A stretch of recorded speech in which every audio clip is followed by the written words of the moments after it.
नमस्कार प्यारे साथियों, मैं के आर जाट हेमिस क्लासेस के इस यूट्यूब चैनल में आपका हार्दिक स्वागत करता हूं। आज अपन करंट जीके पढ़ने वाले हैं रीट और सीटी के लिए। स्पेशल रीट और सीटी से संबंधित जो भी करंट जीके के कुछ महत्वपूर्ण तथ्य हैं उनके बारे में अपन आज बात करने वाले हैं। तो आज का अपना टॉपिक रहेगा वर्तमान में चर्चित व्यक्ति, स्थान एवं संस्थाएं। जी हाँ, आज अपन बात करने वाले हैं कि महत्वपूर्ण जो चर्चा में जो व्यक्ति हैं उनके बारे में, स्थान के बारे में और जो चर्चित संस्थाएं हैं उनके बारे में आज अपन इस वीडियो के माध्यम से बात करने वाले हैं। तो आज का शुरू करते हैं इस वीडियो को। पहला अपना फैक्ट रहेगा 11 अगस्त 2022 को देश के 14वें उपराष्ट्रपति के रूप में जगदीप धनखड़ ने शपथ ग्रहण की। जी हाँ, आज अपन बात करने वाले हैं जगदीप धनखड़ के बारे में, जो वर्तमान में भारत के उपराष्ट्रपति हैं।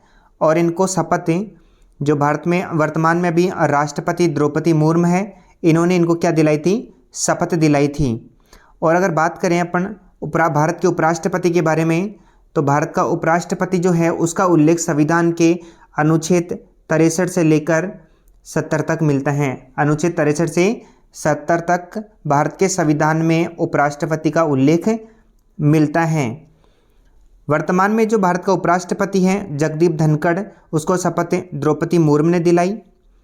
बात करते हैं उपराष्ट्रपति के चुनाव में रिटर्निंग ऑफिसर। जी हाँ, वेरी इंपॉर्टेंट है, ये वेरी इंपॉर्टेंट है, परीक्षा में पूछा जा सकता है। क्योंकि ये तो सबको पता रहता है राष्ट्रपति कौन है, उपराष्ट्रपति कौन है, लेकिन याद रखना उपराष्ट्रपति चुनाव में रिटर्निंग ऑफिसर कौन था। जी हाँ, रिटर्निंग ऑफिसर कौन था? तो याद रखना लोकसभा के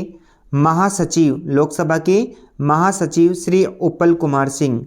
श्री उपल कुमार सिंह क्या थे? रिटर्निंग ऑफिसर, चुनाव के रिटर्निंग ऑफिसर थे। उपराष्ट्रपति बनने से पूर्व जगदीप धनखड़ पश्चिम बंगाल के क्या थे? राज्यपाल थे। जी हाँ, पश्चिम बंगाल के क्या थे? राज्यपाल थे। अगर इससे भी पहले की अगर बात करें अपन कि इनका राजनीतिक सफर किस प्रकार का रहा, तो इनके बारे में जो महत्वपूर्ण तथ्य है वो मैं आपको बता देता हूँ, इंपॉर्टेंट लगे तो नोट कर लेना। बात करें 1986 को, तो 1986 में हाई कोर्ट बार एसोसिएशन के क्या बने?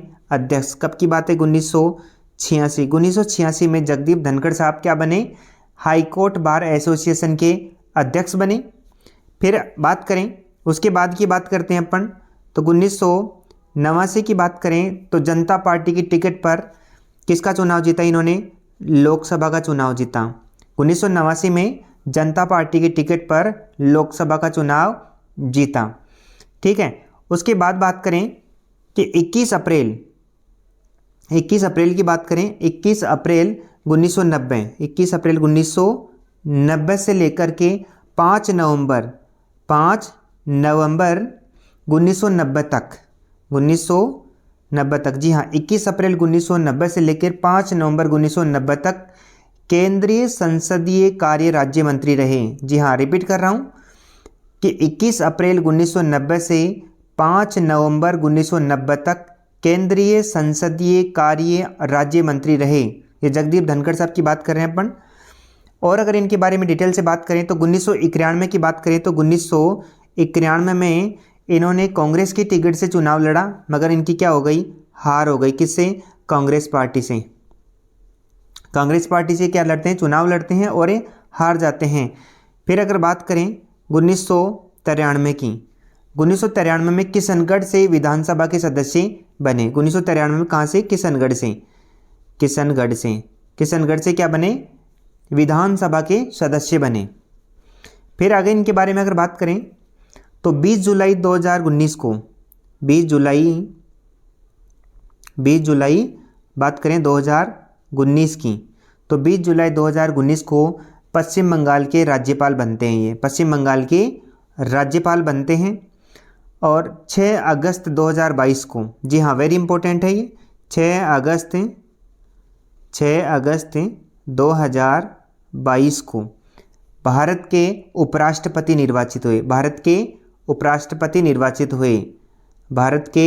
उपराष्ट्रपति निर्वाचित हुए। इंपॉर्टेंट है, 6 अगस्त 2022 को भारत के उपराष्ट्रपति निर्वाचित हुए। और बात करते हैं इनके बारे में तो याद रखना कोटा बूंदी से अपने सांसद हैं ओम बिरला जी। कोटा बूंदी से अपने सांसद हैं ओम बिरला जी। ठीक है, वर्तमान में क्या है वो लोकसभा के अध्यक्ष हैं। और जगदीप धनखड़ साहब हैं, इनका जन्म 18 मई 1951 को, याद रखना 18 मई 1951 को इनका जन्म होता है। कहाँ? झुंझुनू के चिड़ावा के पास में किठाना गांव है, वहाँ इनका जन्म होता है। तो बताने का मेरा तात्पर्य ये है कि भी लोकसभा के जो अध्यक्ष हैं वो और भारत के उपराष्ट्रपति अर्थात लोकसभा के अध्यक्ष और राज्यसभा के सभापति दोनों ही अपने कहाँ से हैं? राजस्थान से हैं। राज्यसभा के सभापति जगदीप धनखड़ साहब अपने झुंझुनू से हैं और लोकसभा के जो अध्यक्ष हैं ओम बिरला जी अपने कोटा बूंदी से सांसद हैं। ठीक है, बात करते हैं आगे की। 8 अगस्त 2022 को किए गए राजनीतिक नियुक्तियों में राज्य खाद्य आयोग का अध्यक्ष, वेरी इंपॉर्टेंट है कि 8 अगस्त 2022 को की गई राजनीतिक जो नियुक्तियां हैं उनमें राज्य खाद्य आयोग का अध्यक्ष किसे बनाया गया था? तो इसका आंसर है वाजिब अली को। वाजिब अली को क्या बनाया गया? राज्य खाद्य आयोग का अध्यक्ष। जी रिपीट कर रहा हूं मैं कि 8 अगस्त 2022 को जो राजनीतिक नियुक्तियां हुई थी उनमें राज्य खाद्य आयोग का अध्यक्ष वाजिब अली को बनाया गया। बात करते हैं अगले फैक्ट के ऊपर कि 13 अगस्त 2022 को किसे राजस्थान निर्वाचन आयोग में, तो याद रखना किसे राजस्थान आयोग में मुख्य निर्वाचन आयुक्त नियुक्त किया गया? तो इसका राइट आंसर है मधुकर गुप्ता। 13 अगस्त 2022 को राजस्थान निर्वाचन आयोग में मुख्य निर्वाचन आयुक्त, याद रखना मुख्य निर्वाचन आयुक्त किसे नियुक्त किया गया? मधुकर गुप्ता को। बढ़ते हैं अगले फैक्ट की तरफ। 3 जुलाई 2022 को राजस्थान स्वास्थ्य विज्ञान विश्वविद्यालय के नए कुलपति, जी हाँ नए कुलपति किन्हें बनाया गया? सुधीर भंडारी को। किन्हें बनाया गया? सुधीर भंडारी को बनाया गया। और इसके साथ ही ये भी याद रख लेना आप कि राजीव एक है बगरहट्टा, मैं लिख देता हूँ आपके पास में यहाँ पे बगरहट्टा।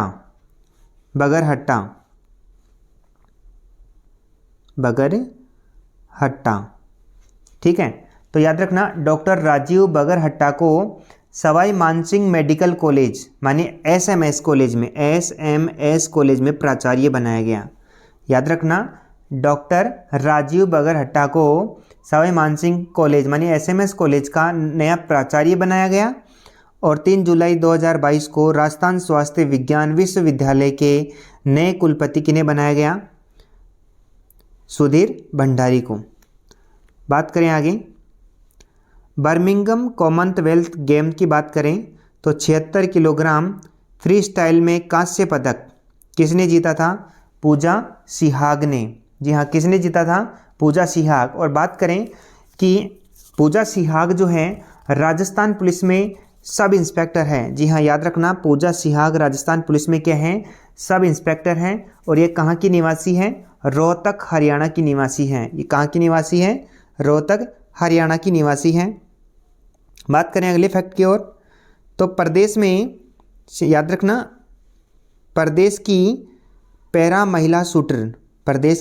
महिला शूटर जो जून 2022 माह के अंत में विश्व रैंकिंग में दुनिया की नंबर 1 शूटर बन गई। याद रखना अपने राजस्थान की बात करें कि पैरा महिला शूटर जो जून 2022 माह के अंत में विश्व रैंकिंग में दुनिया की नंबर 1 शूटर कौन बनी? अवनी लेखरा। कौन बनी? अवनी लेखरा। और अगर बात करें अवनी लेखरा की तो अवनी लेखरा अपने राजस्थान के जयपुर की हैं। अपने राजस्थान के जयपुर की है, अर्थात ये गोल्डन विनर कहाँ की है? गुलाबी नगरी जयपुर की हैं। ठीक है, बढ़ते हैं अगले फैक्ट की ओर। 10 जून 2022 को प्रदेश से राज्यसभा के लिए चुने गए नवनिर्वाचित सांसद, जी बात करेंगे अपन कि 10 जून 2022 को प्रदेश से मानी राजस्थान से राज्यसभा के लिए कितने सांसद चुने गए? ठीक है, तो बात करेंगे रणदीप सुरजेवाला, मुकुल वासनिक, प्रमोद तिवारी और एक घनश्याम तिवारी। ठीक है, तो 4 सदस्य चुनकर गए थे, रणदीप सुरजेवाला, मुकुल वासनिक, प्रमोद तिवारी और घनश्याम तिवारी। ये 4 सदस्य चुन के गए थे। जी हाँ, याद रखना, ये फैक्ट काफ़ी इंपॉर्टेंट है। अब इसमें से आपको पूछ सकता है कि राजस्थान से राज्यसभा के लिए कितनी सीटें निर्धारित हैं? 10 सीटें निर्धारित हैं। ठीक है, जिनके चुनाव की बात करें तो अभी हाल ही में 10 जून 2022 को जो चुनाव हुए थे, 10 जून 2022 को जो चुनाव हुए थे उसमें कितने सदस्य चुनकर गए? तो 4 सदस्य चुनकर गए, क्योंकि राज्यसभा क्या एक स्थायी सदन है और उसमें कभी भी एक साथ सारे सदस्य त्यागपत्र नहीं देते या एक साथ सारे सदस्य चुनकर नहीं आते। उसमें प्रति 2 वर्ष बाद 1/3 सदस्य त्यागपत्र देते रहते हैं, उनके स्थान पर नए सदस्य आते रहते हैं। तो याद रखना, 10 जून 2022 को राजस्थान से कितने सदस्य राज्यसभा के लिए चुनकर गए? 4 सदस्य। इनके नाम याद रख लेना, वेरी इंपॉर्टेंट है, परीक्षा में % पूछेगा ही पूछेगा, पूछने के 100% चांस बनते हैं।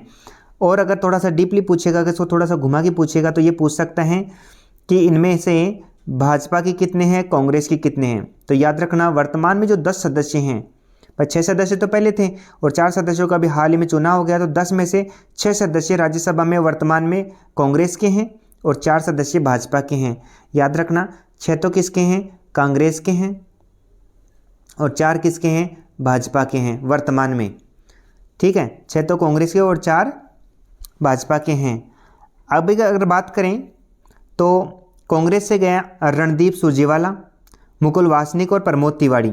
याद रखना, रणदीप सुरजेवाला, मुकुल वासनिक और प्रमोद तिवारी, ये तीनों ही किसके हैं? कांग्रेस के। वर्तमान में किसके गए हैं? ये कांग्रेस के। केवल घनश्याम तिवारी जो हैं, घनश्याम तिवारी गए हैं भाजपा से, घनश्याम तिवारी गए भाजपा से केवल। याद रखना, 10 जून 2022 को जो चुनाव हुए थे उसमें 4 सदस्य चुनकर गए, उनमें 3 सदस्य कांग्रेस पार्टी से थे। कांग्रेस पार्टी वालों का नाम पूछ सकते हैं, रणदीप सुरजेवाला, ठीक है, मुकुल वासनिक और प्रमोद तिवारी। ये तीनों ही सदस्य किसके थे? कांग्रेस पार्टी के। और एकमात्र बीजेपी का सदस्य घनश्याम तिवारी। ठीक है, घनश्याम तिवारी। बात करते हैं अगले फैक्ट की ओर। 19 जून 2022 को संपन्न हुई राजस्थान बैडमिंटन संघ के चुनाव में बैडमिंटन संघ का अध्यक्ष किसे बनाया गया? गजेंद्र सिंह शेखावत को बनाया गया। जी हाँ, किसे बनाया गया? गजेंद्र सिंह शेखावत को।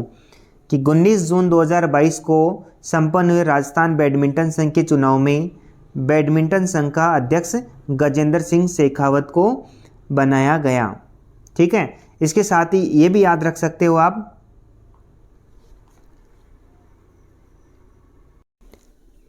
के शर्मा को क्या बनाया गया? सचिव बनाया गया और चून सिंह भाटी को कोषाध्यक्ष बनाया गया। जी हाँ, याद रखना, बैडमिंटन संघ का अध्यक्ष गजेंद्र सिंह शेखावत को बनाया गया और के शर्मा को सचिव बनाया गया और चून सिंह भाटी को कोषाध्यक्ष बनाया गया। बढ़ते हैं अगले फैक्ट की ओर। राजस्थान के मशहूर और पहले लोक कलाकार जिन्होंने फ्रांस में आयोजित कान फिल्म फेस्टिवल में भारतीय दल की तरफ से रेड कारपेट का नेतृत्व किया, कौन थे? मामे खान। जी हाँ, याद रखना, कौन थे?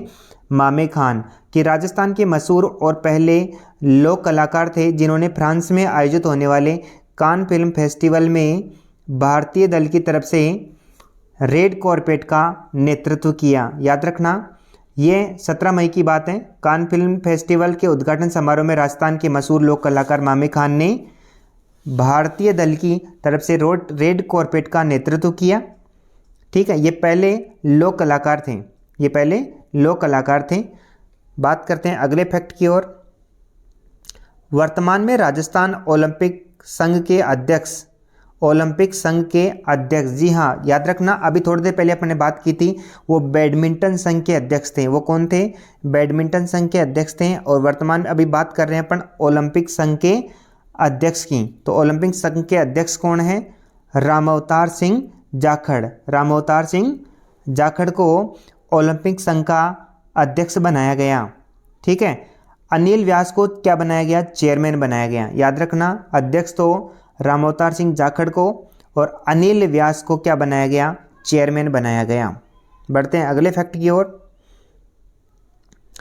21 अप्रैल 2022 को लोक सेवा दिवस के अवसर पर विज्ञान भवन नई दिल्ली में आयोजित समारोह में प्रदेश के सिद्धार्थ सिहाग को प्रधानमंत्री नरेंद्र मोदी ने सम्मानित किया। याद रखना कि 21 अप्रैल 2022 को लोक सेवा दिवस मनाया जाता, याद रखना 21 अप्रैल को लोक सेवा दिवस मनाया जाता है और इस दिवस के अवसर पर विज्ञान भवन नई दिल्ली में एक समारोह आयोजित हुआ और उस समारोह में प्रधानमंत्री नरेंद्र मोदी ने, याद रखना, सिद्धार्थ सिहाग को, सिद्धार्थ सिहाग कौन है, ये है वर्तमान में ये चूरू जिले के जिला कलेक्टर हैं, ये चूरू जिले के जिला कलेक्टर हैं। और इनको सम्मानित क्यों किया गया, तो याद रखना खेल केंद्रों को विकसित करने के लिए, महिला व पैरा खिलाड़ियों का प्रतिनिधित्व करने के लिए, फिट इंडिया में नवाचार के कार्यों के लिए इनको नरेंद्र मोदी ने क्या किया, सम्मानित किया। जी रिपीट कर रहा हूँ, खेल केंद्रों को विकसित करने के लिए, महिला व पैरा खिलाड़ियों का प्रतिनिधित्व, फिट इंडिया में नवाचार कार्य करने के लिए नरेंद्र मोदी ने लोक सेवा दिवस के अवसर पर विज्ञान भवन नई दिल्ली में इन्हें सम्मानित किया। बढ़ते हैं अगले फैक्ट की ओर। वित्तीय वर्ष 2022-23 के लिए विधानसभा की जन लेखा समिति, याद रखना इंपॉर्टेंट है ये, जन लेखा समिति का अध्यक्ष किसे नियुक्त किया गया, गुलाब चंद कटारिया को नियुक्त किया गया। साथ ही ये भी याद रखना ये जन लेखा समिति का अध्यक्ष तो गुलाब चंद कटारिया को बनाया गया और वर्तमान में विधानसभा अध्यक्ष कौन है, तो डॉक्टर सीपी जोशी। वर्तमान में विधानसभा अध्यक्ष कौन है, doctor CP Joshi. CP Joshi को वर्तमान में विधानसभा अध्यक्ष बनाया गया है। ठीक है, तो साथ ही एक दो फैक्ट और याद रख लो आप यहाँ पे कि जन लेखा समिति का अध्यक्ष तो कौन है, गुलाब चंद कटारिया। एक होती है प्राकलन समिति, प्राकलन समिति, प्राकलन समिति जो है इसका अध्यक्ष है, याद रखना प्राकलन समिति दो हैं, एक तो कै, प्राकलन समिति कै और एक है। प्राकलन समिति कै जो है इसका अध्यक्ष तो बनाया गया राजेंद्र पारिक को। ठीक है, राजेंद्र पारिक।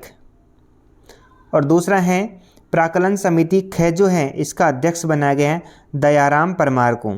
याद रखना दयाराम परमार, दयाराम परमार को। जन लेखा समिति का अध्यक्ष तो गुलाब चंद कटारिया। प्राकलन समिति कै जो है उसका अध्यक्ष बनाया गया है राजेंद्र पारिक को और प्राकलन समिति ख जो है इसका अध्यक्ष बनाया गया है दयाराम परमार को। बढ़ते हैं अगले फैक्ट की ओर। हाल ही में राज्य सरकार ने 20 सूत्री कार्यक्रम का उपाध्यक्ष डॉक्टर चंद्रभान सिंह को नियुक्त किया। याद रखना कि हाल ही में राज्य सरकार ने 20 सूत्री कार्यक्रम का उपाध्यक्ष किसे नियुक्त किया है, तो याद रखना डॉक्टर चंद्रभान को उपाध्यक्ष नियुक्त किया है। डॉक्टर चंद्रभान को उपाध्यक्ष नियुक्त किया है। याद रखना अगर पूछ ले कि 20 सूत्री कार्यक्रम के अध्यक्ष कौन हैं, तो 20 सूत्री कार्यक्रम के वर्तमान में अध्यक्ष हैं अपने राजस्थान के सीएम श्रीमान अशोक गहलोत जी। और याद रखना उपाध्यक्ष कौन है, तो उपाध्यक्ष हैं डॉक्टर चंद्रभान सिंह। ठीक है, और याद रखना डॉक्टर चंद्रभान सिंह को कैबिनेट मंत्री का दर्जा भी दिया गया है, कैबिनेट मंत्री का दर्जा भी दिया गया है। बढ़ते हैं अगले फैक्ट की ओर। राजस्थान के विभिन्न बोर्ड व आयोगों के अध्यक्ष, राजस्थान के विभिन्न जो बोर्ड और आयोग हैं इनके अध्यक्षों की बात करते हैं अपन, जो इम्पोर्टेंट है आपकी परीक्षा की दृष्टि से, उनके बारे में एक बार बात कर लेते हैं। तो जी अर्चना शर्मा की बात करें तो ये वर्तमान में अध्यक्ष हैं समाज कल्याण बोर्ड की। याद रखना अर्चना शर्मा जो हैं अध्यक्ष हैं वर्तमान में समाज कल्याण बोर्ड की। बात करें सुरेश मोदी, ये वर्तमान में अध्यक्ष हैं व्यापार कल्याण बोर्ड की। याद रखना व्यापार कल्याण बोर्ड के वर्तमान में अध्यक्ष हैं। और बात करें महादेव सिंह खंडेला, ये वर्तमान में अध्यक्ष हैं राज्य किसान आयोग के। जी अपन ने 3 की बात की, अर्चना शर्मा अध्यक्ष हैं समाज कल्याण बोर्ड, सुरेश मोदी अध्यक्ष हैं व्यापार कल्याण बोर्ड और महादेव सिंह खंडेला हैं अध्यक्ष राज्य किसान आयोग के। बात करते हैं रफ़ीक खान, ये वर्तमान में अध्यक्ष हैं राज्य अल्पसंख्यक आयोग। वेरी इंपॉर्टेंट है, ध्यान रखना वेरी इंपॉर्टेंट है ये कि वर्तमान में राज्य अल्पसंख्यक आयोग के अध्यक्ष कौन हैं? तो आंसर आएगा अपना रफ़ीक खान। अगला है खिलाड़ी लाल बैरवा। खिलाड़ी लाल बैरवा वर्तमान में अध्यक्ष हैं अनुसूचित जाति आयोग। ये सारी इंपॉर्टेंट है, ये याद रखना। खिलाड़ी लाल बैरवा हैं अध्यक्ष अनुसूचित जाति आयोग के। अगले बात करते हैं कृष्णा पूनिया। याद रखना अध्यक्ष हैं राज्य क्रीड़ा परिषद, मानी जो खेल परिषद, राज्य का जो खेल परिषद है उसकी क्या है वर्तमान में अध्यक्षिका हैं कृष्णा पूनिया। बहरूख खान की बात करें तो ये वर्तमान में अध्यक्ष हैं राज्य पिछड़ा वर्ग आयोग। याद रखना राज्य पिछड़ा वर्ग आयोग। और बात करें रेहाना रियाज चिश्ती, ये वर्तमान में अध्यक्ष हैं राज्य महिला आयोग। याद रखना इनके बारे में काफ़ी बार प्रश्न पूछा गया है। अभी हाल ही में जो रिसेंटली 5-7 एग्जाम लगी है इनके अंदर इनका प्रश्न आया हुआ है। तो रेहाना रियाज चिश्ती अध्यक्ष है राज्य महिला आयोग। और बात करें लक्ष्मण मीणा ये अध्यक्ष हैं अनुसूचित जनजाति आयोग। जी हाँ, अनुसूचित जनजाति आयोग। और अगर बात करें सीताराम लांबा की तो अध्यक्ष हैं राजस्थान युवा बोर्ड के, अध्यक्ष हैं राजस्थान युवा बोर्ड के। बढ़ते हैं अगले फैक्ट की ओर। तो याद रखना ये अध्यक्ष वगैरह हैं, एक बार इनको देख लेना, परीक्षा में संभवतः इनमें से क्वेश्चन मिलने की संभावना है। मार्च 2022 में प्रदेश में नए जिलों के गठन और उनकी आवश्यकता के आकलन के लिए, याद रखना कि मार्च 2022 में प्रदेश में नए जिलों के गठन और उनकी आवश्यकता के आकलन के लिए गठित उच्च स्तरीय कमेटी का अध्यक्ष किसे बनाया गया था? राम लुभाया। याद रखना किसे बनाया गया था? राम लुभाया को। याद रखना नए जिलों से जो गठित जो समिति जो है तो याद रखना उसका अध्यक्ष किसे बनाया गया है? राम लुभाया को बनाया गया है। बात करें कि 14 फरवरी 2022 को राजस्थान राज्य क्रीड़ा परिषद की पहली महिला अध्यक्षता, अभी अपने बात की थी अपने कृष्णा पूनिया की कि राज्य क्रीड़ा परिषद की क्या है ये वर्तमान में अध्यक्ष हैं। तो इनके बारे में क्वेश्चन इस प्रकार भी बन सकता है कि अभी हाल ही में 14 फरवरी 2022 को राजस्थान राज्य क्रीड़ा परिषद की पहली महिला अध्यक्ष कौन बनी है? कृष्णा पूनिया। राजस्थान लोक सेवा आयोग के वर्तमान में अध्यक्ष कौन है? तो याद रखना संजय कुमार सोतरिये वर्तमान में राजस्थान लोक सेवा मानी RPSC, ठीक है। तो याद रखना RPSC के वर्तमान में अध्यक्ष कौन है? संजय कुमार सोतरिये राजस्थान लोक सेवा आयोग के वर्तमान में अध्यक्ष हैं। राजस्थान लोक सेवा आयोग वर्तमान में कहाँ स्थित है? अजमेर में। कहाँ स्थित है? अजमेर में है और इसके अध्यक्ष है संजय कुमार सोतरिये। बढ़ते हैं अगले फैक्ट की ओर। 31 जनवरी 2022 को प्रदेश की नई मुख्य सचिव कौन बनी थी? उषा शर्मा। याद रखना राजस्थान की वर्तमान में मुख्य सचिव कौन है? उषा शर्मा। राजस्थान की वर्तमान में मुख्य सचिव कौन है? उषा शर्मा। और उषा शर्मा की अगर बारे में अगर बात करें तो याद रखना ये भारतीय प्रशासनिक सेवा की 1985 बैच की IAS और राज्य की दूसरी महिला मुख्य सचिव हैं। इंपॉर्टेंट क्वेश्चन याद रखना कि राज्य की दूसरी महिला मुख्य सचिव हैं और इन्होंने जो पदभार है अपना वो कब संभाला? 31 जनवरी 2022 को इन्होंने पद ग्रहण किया। 31 जनवरी 2022 को इन्होंने अपना पद ग्रहण किया। अब प्रश्न पूछ ले किन की जगह आई है ये? तो याद रखना निरंजन आर्य जो था उसके स्थान पर, राजस्थान का जो पूर्व मुख्य सचिव निरंजन आर्य था उनके स्थान पर उषा शर्मा ने पद ग्रहण किया है 31 जनवरी 2022 को। अगर बात करें यहाँ पे कि उषा शर्मा राज्य की दूसरी महिला मुख्य सचिव बनी है, दूसरी बनी है तो पहली कौन थी फिर? तो याद रखना 2009 में कुशल सिंह, याद रखना कुशल सिंह महिला थी है, ठीक है। कुशल सिंह राज्य की पहली महिला मुख्य सचिव बनी। और अगर बात करें उषा शर्मा कार्यकाल कब तक रहेगा? तो 30 जून 2023 तक रहेगा। याद रखना ये 31 जनवरी को बनी थी और 30 जून 2023 तक, याद रखना 30 जून 2023 तक रहेगी ये, 2023 तक रहेगी। बात करते हैं अगले फैक्ट की ओर। महिला एवं बाल विकास विभाग राजस्थान सरकार द्वारा बेटी बचाओ बेटी पढ़ाओ योजना की राज्य ब्रांड एम्बेसडर कौन है? अवनी लेखरा, जिसके बारे में अपन ने अभी हाल ही में बात की थी कि ये गुलाबी नगरी जयपुर की शान है। ठीक है, तो याद रखना ये गोल्ड मेडल लेकर के आई थी ये। तो वर्तमान में महिला एवं बाल विकास विभाग राजस्थान सरकार द्वारा एक योजना चलाई गई है बेटी बचाओ बेटी पढ़ाओ योजना की ब्रांड एम्बेसडर किसे बनाया गया है? अवनी लेखरा को। याद रखना ये शूटर थी। ठीक है, और शूटर में ये स्वर्ण पदक जीतकर लेके आई थी ये। बात करें 7 जुलाई 2021 को केंद्रीय मंत्रिमंडल के नए विस्तार के बाद प्रदेश के 4 सांसद मंत्रिमंडल में शामिल हुए हैं। 4 सांसद मंत्रिमंडल में शामिल हुए हैं। तो चारों के नाम देखते हैं एक बार। गजेंद्र सिंह शेखावत, ये जल शक्ति मंत्रालय। अर्जुन राम मेघवाल, संसदीय मामले मंत्रालय। कैलाश चौधरी, कृषि मंत्रालय। और बात करते हैं भूपेंद्र यादव, वन पर्यावरण एवं श्रम मंत्रालय। याद रखना कि बात करें अपन गजेंद्र सिंह शेखावत की, तो जल शक्ति से संबंधित जो मंत्रालय था वो मिला इनको। अर्जुन राम मेघवाल को संसदीय मामलों से संबंधित जो मंत्रालय था वो मिला कैलाश चौधरी को कृषि मंत्रालय, और भूपेंद्र यादव वन पर्यावरण एवं श्रम मंत्रालय का पद ग्रहण किया इन्होंने। बात करते हैं अगले फैक्ट की ओर कि राजस्थान सरकार ने 14 दिसंबर 2021 को रूमा देवी को राजस्थान ग्रामीण आजीविका परिषद का स्टेट ब्रांड एम्बेसडर बनाया। मानी राज्य ब्रांड एम्बेसडर किसे बनाया है? रूमा देवी को। कब की बात है? 14 दिसंबर 2021 को राजस्थान ग्रामीण आजीविका की राज्य ब्रांड एम्बेसडर किसे बनाया है? रूमा देवी को। इंपॉर्टेंट फैक्ट है, याद रखना आप इसको।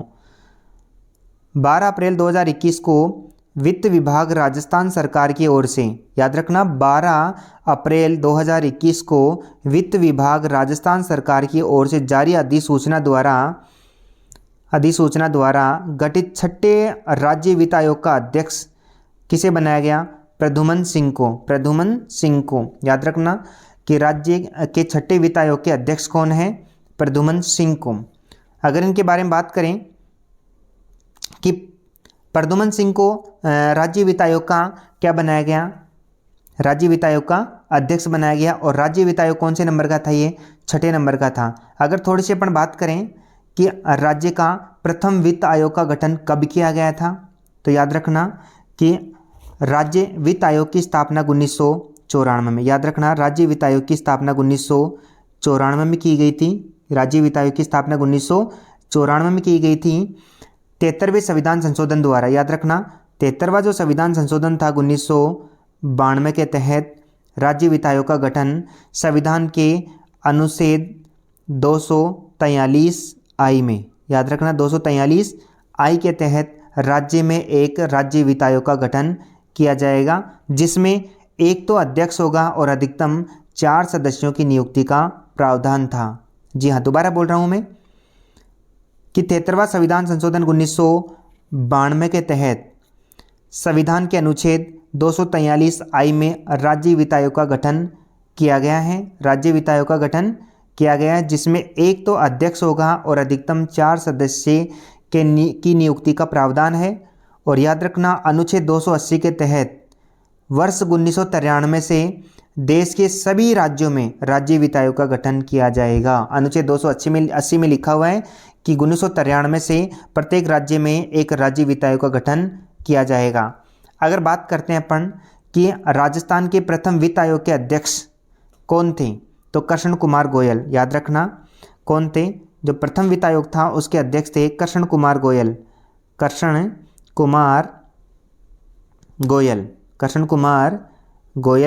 प्रथम वित्त आयोग के अध्यक्ष थे। आप नोट कर सकते हो। जो दूसरा वित्त आयोग था वो दूसरे वित्त आयोग का अध्यक्ष था हीरालाल देवपुरा। याद रखना हीरालाल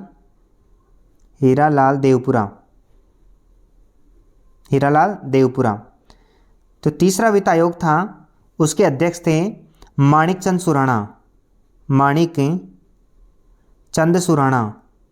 माणिकचंद सुराणा। और जो चौथा वित्त आयोग था उसके अध्यक्ष थे बीडी कल्ला, जो वर्तमान में अपने भारत के राजस्थान के क्या हैं, शिक्षा मंत्री भी हैं। और जो पांचवा वित्त आयोग था उसके अध्यक्ष थे श्रीमती ज्योति किरण